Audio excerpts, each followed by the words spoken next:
Imagine एक ऐसा लम्हा जहां सारी पॉलिटिक्स थोड़ी देर के लिए रुक जाती है और आपको लगता है कि कुछ बड़ा होने वाला है। वैसा ही कुछ फील हुआ जब नेशनल कॉन्फ्रेंस के वाइस प्रेसिडेंट ओमर अब्दुल्ला ने फ्राइडे को लेफ्टिनेंट गवर्नर मनोज सिन्हा के साथ मिलकर जम्मू और कश्मीर में एक नई सरकार बनाने का दावा किया। आपको बता दूं कि जम्मू और कश्मीर में प्रेसिडेंट्स रूल हटा दिया गया है और लोगों के दिलों में एक नई उम्मीद जगी है कि अब वहां एक इलेक्टेड सरकार फिर से वापस आ रही है। 2019 के बाद से जम्मू और कश्मीर में सेंट्रल रूल लगा था, जब इस पुराने स्टेट को 2 यूनियन टेरिटरीज में डिवाइड किया गया था, जम्मू और कश्मीर और लद्दाख। अब ऑलमोस्ट 5 साल के बाद इलेक्शन के नतीजे आए हैं और नेशनल कॉन्फ्रेंस ने 42 सीट्स जीतकर सबसे बड़ा पॉलिटिकल फोर्स बनकर उभरी है। साथ ही एनसी के प्री पोल्स एलाइज कांग्रेस और सीपीएम ने भी मिलकर 7 सीट जीती है। इस तरह ओमर अब्दुल्ला अब एक बार फिर से चीफ मिनिस्टर बनने की तैयारी में है। इस पूरी कहानी का पहला इंटरेस्टिंग मोड़ ये था कि जब प्रेसिडेंट रूल्स हटाया गया तो ये समझा गया कि अब जम्मू और कश्मीर में एक इलेक्टेड सरकार वापस आएगी। प्रेसिडेंट द्रौपदी मुर्मू ने एक नोटिफिकेशन साइन किया जिसमें कहा गया, in exercise of the powers conferred by section 73 of the Jammu and Kashmir reorganisation act 2019 read with articles 239 and 239A of the Constitution of India, the order dated the 31st October 2019 in relation to the Union Territory of Jammu and Kashmir shall stand revoked immediately before the appointment of the Chief Minister under Section 54 of the Jammu and Kashmir Reorganization Act 2019। इस notification का सीधा मतलब था कि अब presidents rules खत्म और जम्मू और कश्मीर को एक अपना चीफ मिनिस्टर मिलेगा जो एक नई सरकार बनाएगा। ओमर अब्दुल्ला के सीएम बनने की खबर एक बहुत बड़ा पॉलिटिकल डेवलपमेंट है। उन्होंने पहले भी जम्मू और कश्मीर के सीएम की सीट संभाली थी 2019 से 2014 तक, जब एनसी और कांग्रेस ने मिलकर सरकार बनाई थी। तब जम्मू और कश्मीर एक फुल फ्लेज स्टेट था और सीएम के पास ज्यादा पावर्स थी। अब जब ये रीजन एक यूनियन टेरिटरी है तो सीएम के पावर्स उतनी नहीं रहेंगी जितनी पहले थी, लेकिन फिर भी एक इलेक्टेड गवर्नमेंट का वापस आना लोगों के लिए एक पॉजिटिव स्टेप है। जहां ओमर अब्दुल्ला ने खुद कहा है कि it is indeed a momentous occasion for us, not just as a political party but for the people of Jammu and Kashmir who have been waiting for an elected government for so long।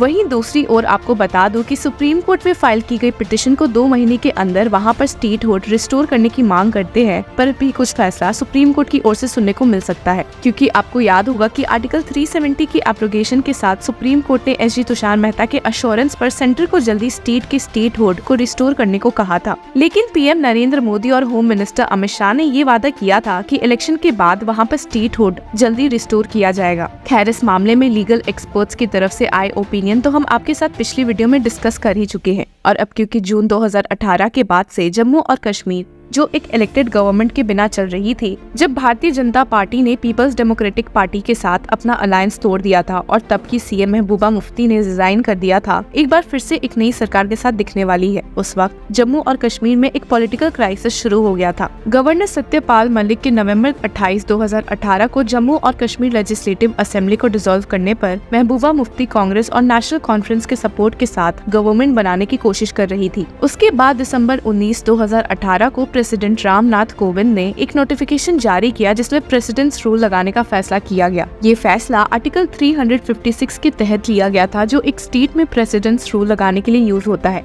लेकिन जब 2019 में जम्मू और कश्मीर एक union territory बना तो article 356 वहाँ apply नहीं होता, इसलिए सेंट्रल रूल वहाँ लेफ्टिनेंट गवर्नर के जरिए चलाएगा। और अब जब प्रेसिडेंट्स रूल खत्म हो गया है और एक नई सरकार बनने वाली है, तो सबसे बड़ा सवाल है कि क्या बदलाव आएंगे जम्मू और कश्मीर में। सबसे पहला और बड़ा चेंज ये होगा कि अब लोकल गवर्नेंस वापस इलेक्टेड रिप्रेजेंटेटिव्स के हाथ में आएगी। मतलब अब सेंट्रल गवर्नमेंट का सीधा इंटरफेरेंस थोड़ा कम हो जाएगा और इलेक्टेड लोगों का इन्फ्लुएंस ज्यादा होगा। ओमर अब्दुल्ला ने कहा, the formation of a new government means that local issues will now be addressed more directly by those elected by the people. इसका मतलब ये है कि अब लोग अपनी प्रॉब्लम्स को अपने इलेक्टेड रिप्रेजेंटेटिव्स के थ्रू सॉल्व कर सकते हैं। एक और बड़ा चेंज ये होगा कि जम्मू और कश्मीर का लेजिस्लेटिव असेंबली वापस रिकन्वीन होगा, जहाँ पे लोकल रिप्रेजेंटेटिव्स अपने रीजन के लिए लॉज बनाने का काम करेंगे। लेकिन फाइनेंशियल मैटर्स में हर ग्रांट और अप्रोप्रिएशन को लेफ्टिनेंट गवर्नर की अप्रूवल लेनी पड़ेगी। और हाँ, एलजी के हाथ में अभी भी कुछ मेजर एरियाज जैसे पुलिस, पब्लिक ऑर्डर और लैंड मैनेजमेंट की पावर्स रहेंगी।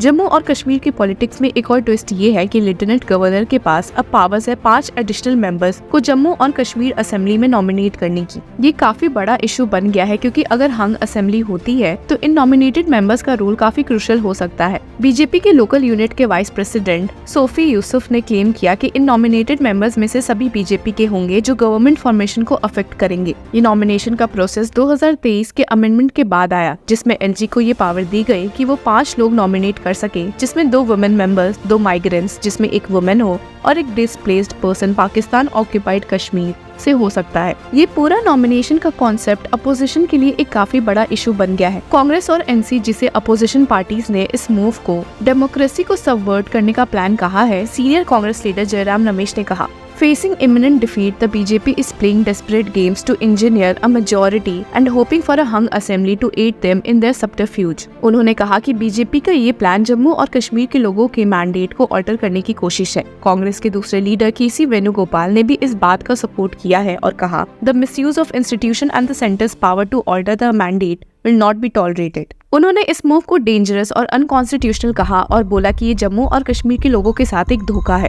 इन सब के बीच एक और इम्पोर्टेंट डेवलपमेंट हुआ जब सुप्रीम कोर्ट ने एक प्ली को रिफ्यूज कर दिया जिसमें एनजी के 5 नॉमिनेटेड मेंबर्स को चैलेंज किया गया था। सुप्रीम कोर्ट के जस्टिस संजीव खन्ना और पीवी संजय कुमार की बेंच ने कहा कि पहले पिटिशनर को जम्मू और कश्मीर हाईकोर्ट में ये मैटर लेकर जाना चाहिए। सीनियर एडवोकेट अभिषेक मनु सिंह भी, जो कि पिटिशनर के लॉयर थे, उन्होंने आर्ग्यू किया कि एनजी के नॉमिनेशन पावर्स इलेक्टोरल वर्डिक्ट को थ्रॉटल कर सकते हैं, लेकिन कोर्ट ने ये प्ली एंटरटेन करने से ही सख्त मना कर दिया, जिससे ये क्लियर हो गया कि अभी के लिए एलजी का नॉमिनेशन का प्रोसेस चैलेंज नहीं किया जा सकता है। Court said, In many cases where we have entertained at first instance by passing High Court, we see many things get left out. Jammu और कश्मीर के पॉलिटिक्स में अब अगले कुछ हफ्तों में काफी बड़ा चेंज आने वाला है। इलेक्शन रिजल्ट्स ने एक तरफ एनसी कांग्रेस अलायंस को मेजोरिटी के करीब ले आया है, लेकिन बीजेपी के नॉमिनेटेड मेंबर्स की एंट्री के बाद ये देखना होगा कि गवर्नमेंट फॉर्मेशन कैसे होती है। Jammu and Kashmir assembly has 90 elected members. The Jammu and Kashmir Reorganization Act of 2019 envisages nomination of 5 more MLAs by the LG to represent the displaced Kashmiri people